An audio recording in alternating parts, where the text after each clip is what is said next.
My girlfriend said, "I've been completely honest with you about everything." Then her phone rang. Caller ID said, "Husband." I answered it. When a man said, "Hey babe, when are you coming home?" and I realized I'd been the side guy for 18 months. I, 31 male, am writing this from my apartment where 3 days ago I found out my girlfriend of 18 months is married with a kid. Still feels fake when I type it. Met Kira, 29, at a coffee shop. She was reading a book I loved. We started talking. Seemed perfect. She said she worked remote for tech company, traveled a lot for client meetings. Made sense because she'd disappear for days, but we texted constantly. We spent weekends at my place, never hers.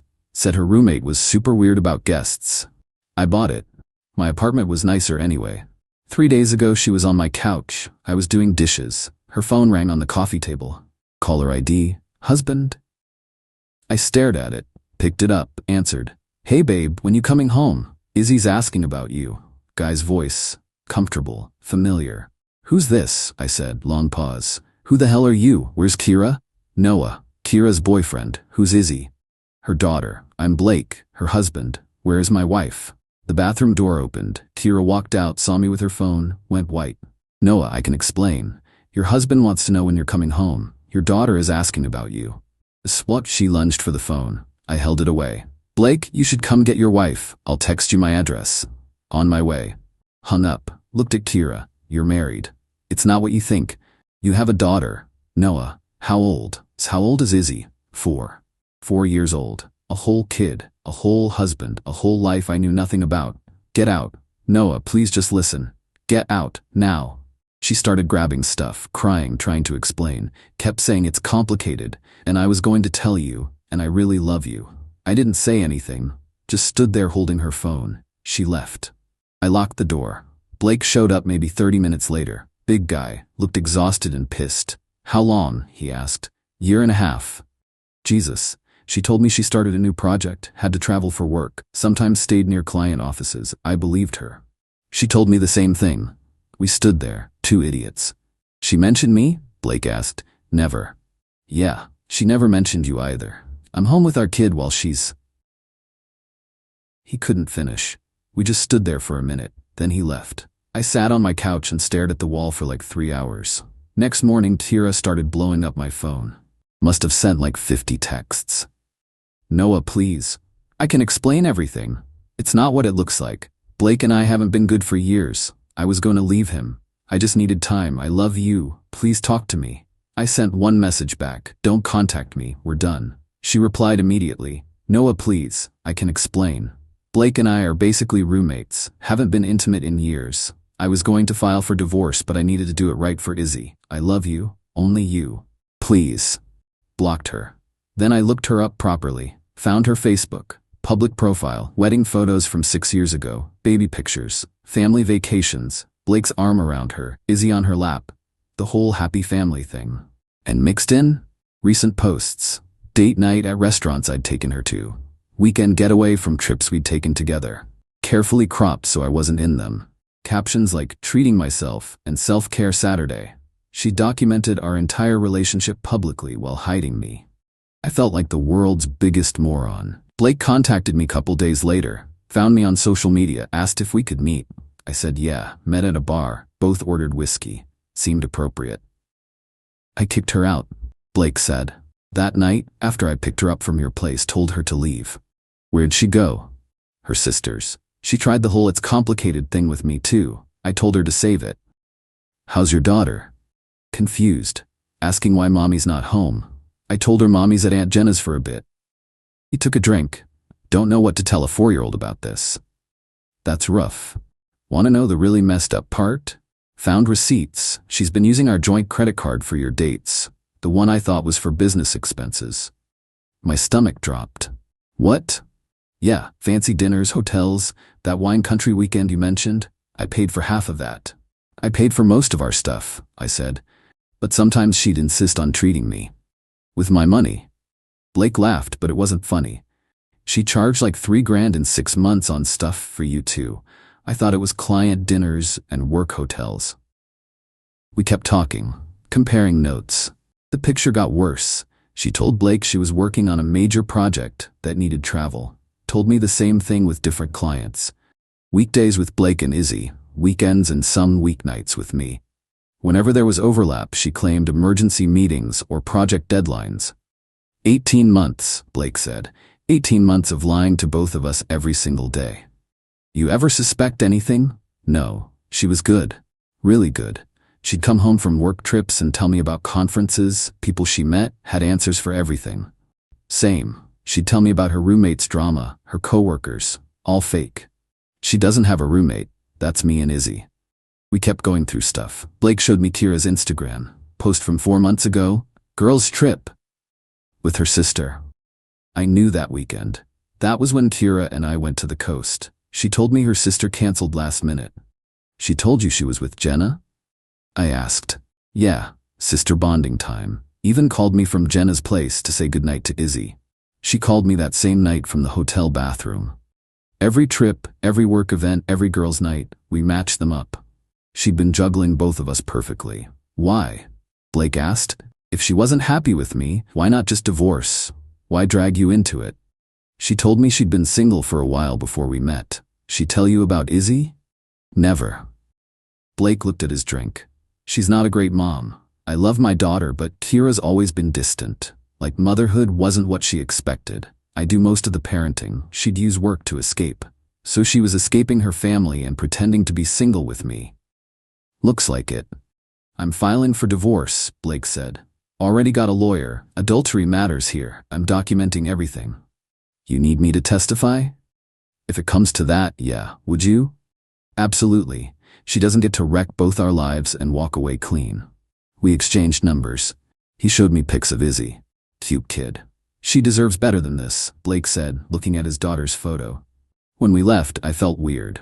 Not better exactly, but less alone. 2 days later, Kira showed up at my apartment. I have a Ring doorbell. Saw her before she knocked. She looked terrible. Part of me felt bad. The other part remembered 18 months of lies. Opened the door, left the chain on. What do you want? To talk, please. 5 minutes. No, Noah, please. I need to explain. You're married. You have a kid. You lied about everything. What's to explain? It's not that simple. It's exactly that simple. Go home. Oh wait, you don't have one. Your husband kicked you out. Low blow. Don't care. I love you, she said. I really do. Blake and I have been over for years. Only stayed for Izzy. That's so cliché, I'm almost impressed. It's true. We're basically roommates. Haven't been happy since she was born. I wanted out, but didn't know how. So you dated me for 18 months while living with your husband? That was the solution? I was gonna tell you, I needed time to figure out how to leave Blake properly. 18 months wasn't enough time, she cried harder. I was scared of losing you if you knew. Scared of hurting Izzy, scared of starting over. So you just lied? Yes, okay, yes, I lied because I was a coward, but my feelings for you are real. What we had was real. We had nothing real, it was all lies. Please, I'll do anything, I'll get divorced, I'll make this right, just don't shut me out. You're not getting divorced for me. You're getting divorced because you cheated on your husband with me for 18 months. Noah. I talked to Blake, we compared notes. Know about the credit card, about using his money for our dates, all the lies you told both of us. Her face changed, desperate to angry. You talked to my husband? Yeah, turns out we have a lot in common. You had no right? I had every right. You made me part of this. She switched back to crying. I made mistakes, but people make mistakes. You can't throw away what we had because I wasn't perfect. This isn't about perfect. You don't forget to mention your husband and kid. If you really loved me, you'd forgive me. Give me a chance to make this right. And there it was. If you really loved me, you wouldn't have lied to my face every day for 18 months. We're done. Don't come back. Close the door. She stood there for a minute, then left. Got a text from Blake an hour later. Kira called screaming about how we're conspiring against her and refusing to understand her side, FYI. She was just here. Tried the whole I love you thing. Tried that with me too after I kicked her out. Didn't work. Want to meet up tomorrow? Compare manipulation tactics? Yeah. Met next day. Blake brought a folder. Lawyer's idea, document everything. Credit card statements, texts, receipts, calendar entries. Evidence of the double life. She spent $8,000 of our joint money in the past year on you, Blake said. Dinners, hotels, gifts, trips, 8 grand, while I'm working overtime to pay mortgage and daycare. I never asked her to pay. I know, she volunteered so she'd feel less guilty. Plus she could tell me it was work expenses and I'd reimburse her from our joint account. He showed me texts between him and Tira, her telling him she was at conferences, sending fake itineraries, photos from hotel lobbies she claimed were client offices. She's really committed to lying, I said. That's what scares me for divorce. If she can lie this easy, what else is she capable of? Blake showed me more texts. After he kicked her out, she'd been staying with her sister Jenna. But Jenna was getting tired of it. Jenna called yesterday, Blake said. Told me Tira's playing victim, saying I was controlling and emotionally absent and she had to find happiness somewhere. Jenna's not buying it, said this is classic Tira. What do you mean? Tira did this before. In college she dated 2 guys at once, told each one the other was just a friend. Jenna thought she grew out of it. Great, so I'm part of a pattern. We both are. Blake's phone rang. He looked at it and sighed. Her mom answered on speaker. Blake, honey, I heard what happened, Kira's mom Janet said, sympathetic tone. I'm so sorry. Thanks, Janet.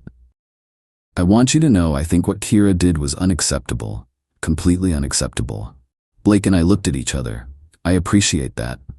But, Janet continued, there it was. I do think you're being harsh, kicking her out, refusing to talk. That's extreme. She made a mistake, but she's still Izzy's mother. She had an affair for 18 months. That's not a mistake. Well, yes, but marriages are complicated. Maybe if you two communicated better, worked on your intimacy, she wouldn't have felt the need to look elsewhere. Blake's jaw clenched. Are you blaming me for her cheating? I'm not blaming anyone. I'm just saying it takes 2 people to break a marriage. It takes one person to step outside the marriage and start a whole other relationship.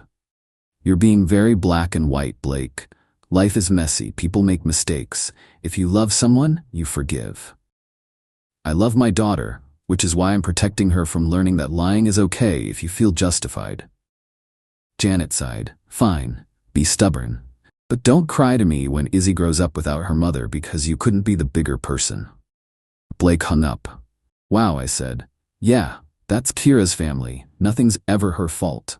We kept going through evidence. It got worse. Kira told Blake she was taking online classes to advance her career. He paid for them. The classes didn't exist. She claimed her car needed repairs multiple times.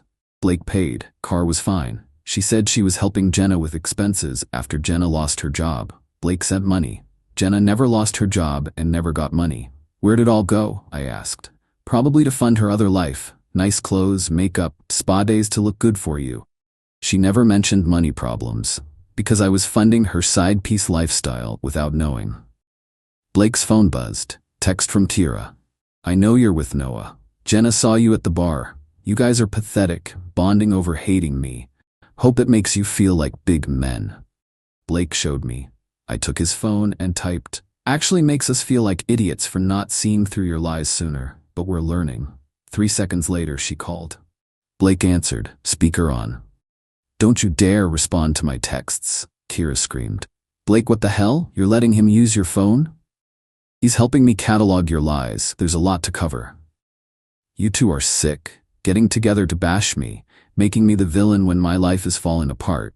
Your life is falling apart because you destroyed it, Blake said calmly. We're just documenting. I needed both of you. Don't you get it? Blake, you stopped looking at me like a woman years ago. I'm just Izzy's mom and the laundry person. And Noah, you were suffocating, always wanting to know where I was. I needed space. Space? I said. You spent 2 to 3 nights a week at my apartment. That's different. How? Blake asked. It just is. You wouldn't understand. Neither of you understand what it's like to feel trapped. So you started another relationship instead of talking to me? Blake asked. Like you would have listened. You're always so perfect, so rational, so boring. Blake actually laughed. There it is. Not that you felt trapped. You were bored. Don't put words in my mouth. You just said it. She was crying again. You guys are bullies. That's what this is. Bullying. I made mistakes, but you're torturing me. We're building a divorce case, Blake said. Lawyer calls it discovery. You're actually divorcing me? For real? Did you think I wasn't? I thought with time you'd calm down. We could do counseling, work through this. Kira, you cheated on me for 18 months while spending my money on your affair. There's nothing to work through. Fine, divorce me. See if I care. But I'm getting half of everything, Blake. Half the house, half your retirement, everything. And I'm getting custody of Izzy because I'm her mother. You abandoned your daughter multiple nights a week to sleep with your boyfriend. I was working. No. I said, you were with me. Silence. I hate both of you. Hung up. Blake put his phone down. Well, that was fun. By the time we left, Blake had everything for his lawyer. I had a statement typed up about my relationship with Kira. Thanks, Blake said. I know this is weird, but having someone who gets it helps. Yeah, it does. Driving home, I realized something. I wasn't heartbroken anymore, just angry. Angry I wasted 18 months on someone who saw me as a prop. Angry Blake was losing his marriage and his daughter's stability. But mostly grateful I found out when I did, before I proposed, before I got more tangled in her mess. Got home to an email from Kira. Long thing about how I betrayed her by talking to Blake, how I broke girl code, we're not girls, how I'm just as bad as Blake. Deleted it. It's been 3 months. Blake's divorce went fast. When you have documented proof of adultery, financial fraud, and abandoning your kid for an affair, things move quick. Kira fought it hard. Got a lawyer, tried claiming Blake was controlling and emotionally abusive. Said I was vindictive. Her lawyer painted her as trapped in an unhappy marriage, who made a mistake. Blake's lawyer destroyed that. They had phone records showing Kira texting me and Blake simultaneously for months, coordinating lies. Receipts showing her charging personal stuff to joint card claiming it was work. Her own Instagram posts documenting our relationship while lying to Blake. The custody hearing was brutal, according to Blake. She claimed she was the better parent. Blake told me over lunch. We'd started meeting every couple weeks. Told the judge I was distant and she was the primary caregiver. What'd the judge say?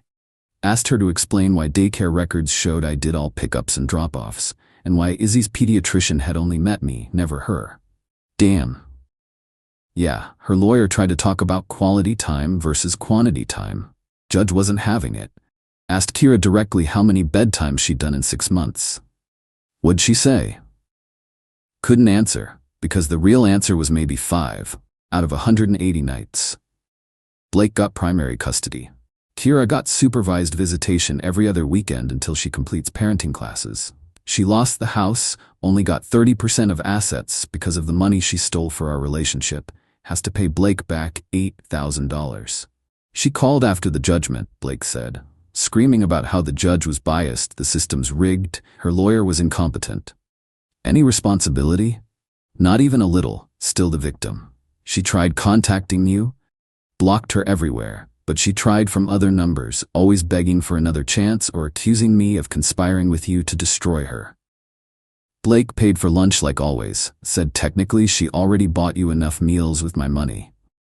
How's Izzy? She's okay, asks about mom sometimes. I keep it simple, say mommy's working on being better. My therapist says that's right. You're in therapy? Started right after I kicked her out. Needed help processing. You should try it. Maybe. We talked about normal stuff. Work, life. Weird how comfortable the friendship had become. Hey, Blake said as we left. Having a thing next week for Izzy's 5th birthday, small party, you should come. Me? Yeah, you're my friend, and you unknowingly helped me see my marriage was a lie. That's a weird reason to celebrate at a kid's party. Come anyway. I went. Met Izzy for the first time. Smart kid. Blake's clearly doing good with her. His parents were there, his sister, some friends, normal people having a normal party, no Kira. Her supervised visit was the next weekend. Blake's sister pulled me aside. So you're Noah? Yep. Blake told me everything. That's rough. Yeah.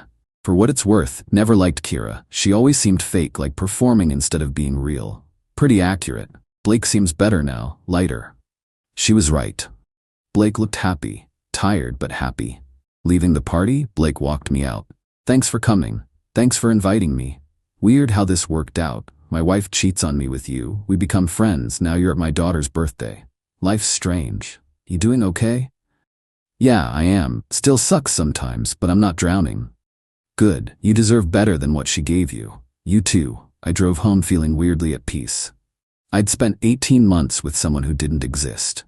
The Kira I dated was a character. The real Kira was someone who lied to her husband and ignored her daughter while spending his money on her affair. Blake and I dodged bullets. Izzy's growing up with a parent who shows up. Kira? She's living with her sister, working retail part-time, seeing her daughter twice a month under supervision, still convinced everyone else is the problem. Blake told me she started dating someone new. Guy she met online. He has no idea about her daughter or ex-husband or history. Should we warn him? Blake texted. Would he believe us? Probably not. Then he'll figure it out. Some people never learn.